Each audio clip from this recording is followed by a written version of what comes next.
Good morning my dear student. आज फिर से आपका BIS के इस ऑनलाइन प्लेटफॉर्म पे बहुत बहुत स्वागत है।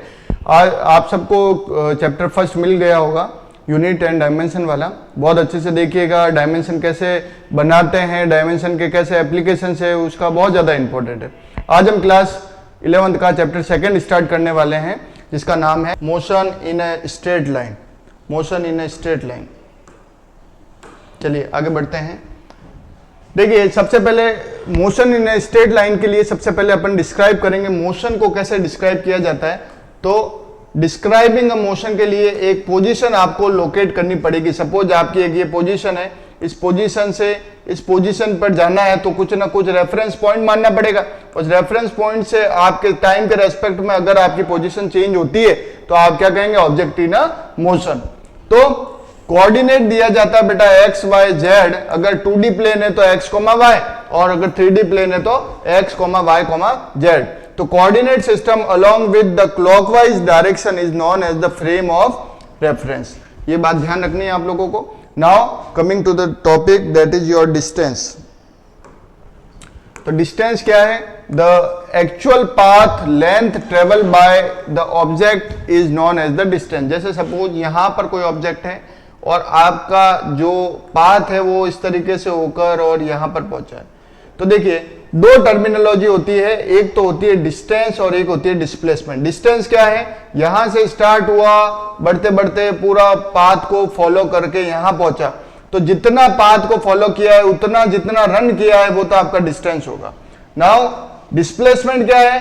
ये आपका इनिशियल पोजीशन, ये आपका फाइनल पोजीशन, इन दोनों के बीच की जो डायरेक्ट डिस्टेंस है वो आपका क्या कहलाता है? डिस्प्लेसमेंट कहलाता है। तो देखिए, डिस्प्लेसमेंट क्या है? x2 minus x1, that is your final minus जो इनिशियल जो होता है वो आपका कहलाता है डिस्टेंस, डिस्प्लेसमेंट। और जितना ट्रेवल किया है, जितना रन किया है, वो आपका कहलाता है distance. Now position time graph, जैसा कि आप देख सकते हैं, टाइम के रेस्पेक्ट में इस ऑब्जेक्ट की टाइम रन हो रहा है, लेकिन ऑब्जेक्ट उसी पोजीशन पर है, यानी 30 मीटर डिस्टेंस पर ही है। तो ऐसा ऑब्जेक्ट क्या कहलाएगा? रेस्ट कहलाएगा। लेकिन अगर ऑब्जेक्ट यूनिफॉर्म मोशन कर रहा है, यानी उसकी पोजीशन चेंज हो रही है, देखिए टाइम के रेस्पेक्ट में, 1 सेकंड पर क्या आती है, 2 पे क्या आती है, 3 पे क्या आती है, 4 पे, और यूनिफॉर्म मोशन कर रहा है, यानी चेंज हो रही है। यानी अगर टाइम के रेस्पेक्ट में ऑब्जेक्ट की पोजीशन चेंज नहीं हो रही है तो वो कहलाएगा रेस्ट, और चेंज हो रही है तो इज इन मोशन। अब मोशन में भी देखिए, यूनिफॉर्म मोशन के इक्वल टाइम में इक्वल डिस्टेंस ट्रेवल कर रहा है। यहां पर इक्वल टाइम में अगर इक्वल डिस्टेंस ट्रेवल नहीं कर रहा है, पाथ कुछ अलग आ रहा है, तो वो कहलाता है non uniform motion. Now topic है आपका एवरेज वेलोसिटी। एवरेज वेलोसिटी का मतलब है कि आपका displacement upon time. Average velocity का फॉर्मूला होता है डिस्प्लेसमेंट अपॉन टाइम। तो देखिए, टोटल डिस्प्लेसमेंट कितना हो रहा है? x2 माइनस x1, और किस टाइम इंटरवल में? t2 minus t1। तो del x upon del t जो है वो आपका क्या कहलाएगा? Average velocity. यानी velocity equal to displacement upon time. Displacement की यूनिट होती है आपके मीटर, टाइम की होती है सेकंड, तो इसकी यूनिट क्या हो जाएगी? मीटर पर सेकंड। तो मीटर पर सेकंड इसकी एक यूनिट हो जाएगी। स्पीड की बात करें, स्पीड के अंदर आता है कि एवरेज स्पीड कैसे डिफाइन करते हैं कि जितना पाथ चला है, यानी टोटल डिस्टेंस अपॉन टाइम, ये आपकी स्पीड होगी। और स्पीड का डिस्टेंस को भी मीटर में लिखते हैं, टाइम को सेकंड में लिखते हैं, यानी मीटर पर सेकंड हो जाएगा।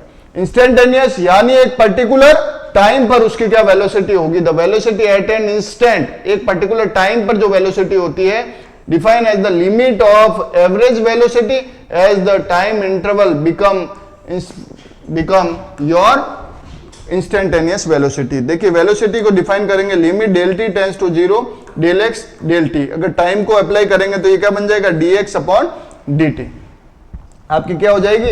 Instantaneous velocity. इंस्टेंटेनियस स्पीड, वही एक्चुअल में जो वेलोसिटी का जो मैग्नीट्यूड है एट अ पर्टिकुलर टाइम की बात करेंगे तो वो आपका क्या कहलाएगा? स्पीड कहलाएगा। एक्सीलरेशन की बात करते हैं, एक्सीलरेशन क्या हो जाएगा? Velocity upon time. एक्सीलरेशन क्या कहलाएगा? Change in velocity upon time. तो change in velocity upon time का जो रेशियो होता है वो आपका क्या कहलाता है? एक्सीलरेशन कहलाता है। वेलोसिटी का फॉर्मूला आप लोगों को पता है, डिस्टेंस अपॉन टाइम। तो वेलोसिटी का मीटर पर सेकंड लिख सकते हैं, और यहां एक टाइम और है तो 1 सेकंड और आ जाएगा, तो इसकी यूनिट क्या हो जाएगी? मीटर पर सेकंड स्क्वायर इसकी यूनिट हो जाएगी। इंस्टेंटेनियस, एक पर्टिकुलर टाइम पर जो आपका एक्सीलरेशन होगा वो आपका क्या कहलाएगा? इंस्टेंटेनियस एक्सीलरेशन कहलाएगा। पोजीशन है टाइम ग्राफ का। देखिए अगर आपका इस तरीके से चल रहा है यानी आपका पॉजिटिव एक्सीलरेशन है, अगर अपन कैलकुलेट करें यहाँ पर डाउनवर्ड जा रहा है इसका मतलब नेगेटिव एक्सीलरेशन है, सीधा जा रहा है मतलब कोई एक्सीलरेशन नहीं है, जीरो एक्सीलरेशन है। डिफरेंट डिफरेंट आपके ग्राफ है। द वेलोसिटी टाइम ग्राफ क्या है, देखिए यहां से यहां तक जा रहा है सीधा, तो object is moving in a positive direction with positive acceleration, और डाउनवर्ड जा रहा है तो object is moving in positive direction but negative acceleration. नीचे की तरफ जा रहा है मतलब नेगेटिव एक्सीलरेशन, ऊपर की तरफ जा रहा है मतलब पॉजिटिव एक्सीलरेशन।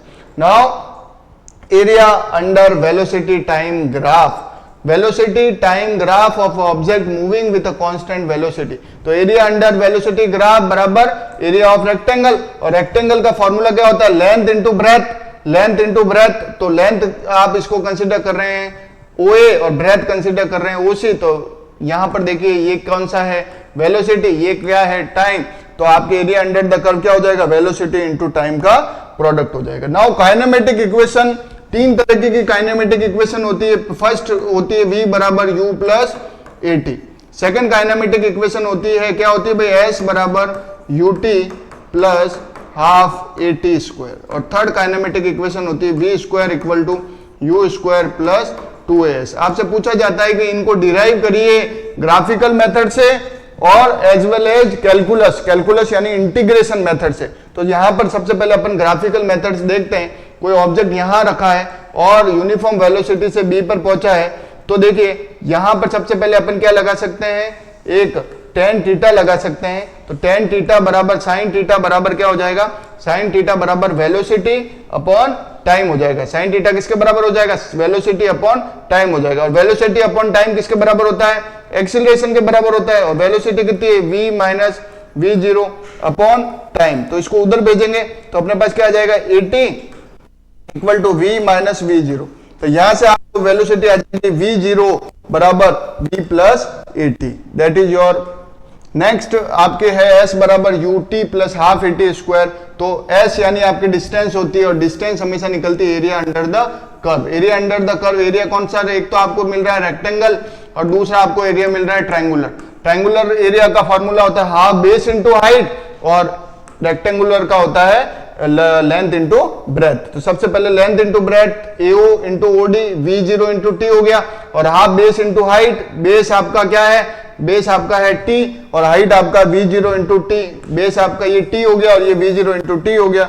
आपने पुट किया, पुट करने के बाद V के अभी फॉर्मूला आपको पता है, V बराबर U यानी V0 प्लस 80।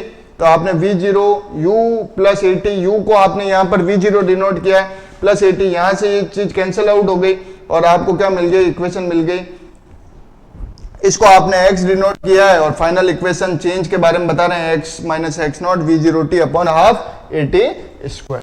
आगे देखिए position velocity relation, position velocity relation के बारे में, यानी V स्क्वायर बराबर U स्क्वायर प्लस 2a, ये आपका क्या डिस्टेंस है 2as, V स्क्वायर बराबर U minus V square minus U square. U square कहो चाहे फर्स्ट मतलब एट जीरो इंस्टेंट पर जो वेलोसिटी कहो, दोनों सेम होती है।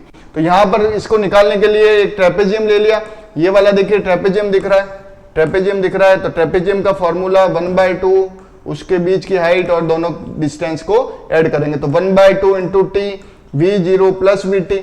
अब V0 प्लस VT, अब 1/t का फॉर्मूला हमें पता है फर्स्ट इक्वेशन से, V minus V0 upon A into, तो यहां पर देखिए a प्लस बी और a माइनस बी, फॉर्मूला क्या होता है, a plus B and a minus B का फॉर्मूला होता है a square minus B square. तो यहां पर आ गया a plus B and a minus B upon 2a, तो v square minus u square upon 2a, तो that will give the x। यहां पर आपने 2as को इधर भेज दिया तो ये बन गया 2ax minus x0, x minus x0 आपका s होता है, तो 2as, तो आपके ये थर्ड इक्वेशन हो गई काइनेमेटिक की with the help of graphical method. Now kinematic का कैलकुलस मेथड से यानी इंटीग्रेशन मेथड से अपन तीनों इक्वेशन को डिराइव कर रहे हैं। तो सबसे पहले वी नो दैट एक्सीलरेशन किसके बराबर होता है, वेलोसिटी अपॉन टाइम का रेशियो एक्सीलरेशन होता है। एट द इंस्टेंट की बात करेंगे तो dv बाय dt, तो यहां पर dv किसके बराबर हो गया, a dt।